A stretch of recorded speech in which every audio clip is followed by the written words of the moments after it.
Herzlich willkommen zu einem neuen Video. Heute zeige ich euch mal wieder ein super einfaches und leckeres Muffin-Rezept. Und zwar backen wir heute schokoladige Haselnuss-Muffins. Dafür zunächst die trockenen Zutaten vermischen.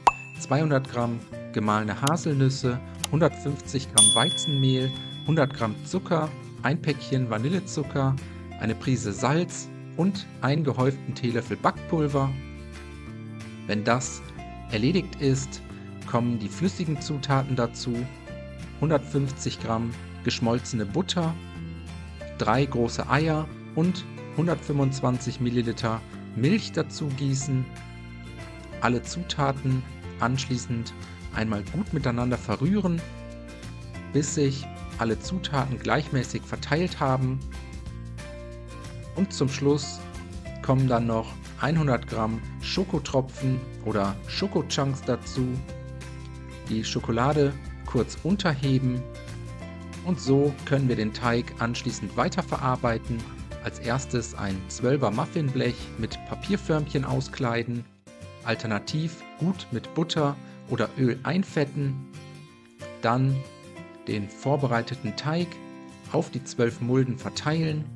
Am besten nehmt ihr dafür so einen Eisportionierer, das funktioniert wirklich hervorragend.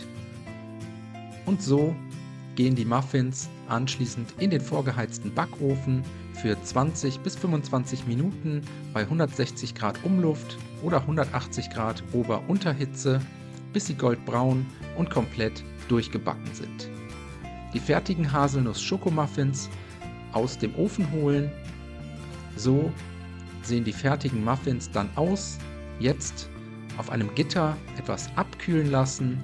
Währenddessen schmelze ich auf dem Herd bei niedrigster Stufe etwas Kuchenglasur, die geschmolzene Glasur in eine kleine Schüssel umfüllen und jetzt jeden Muffin einmal kopfüber in die geschmolzene Schokolade drücken, etwas abtropfen lassen und wieder zurück auf das Kuchengitter stellen.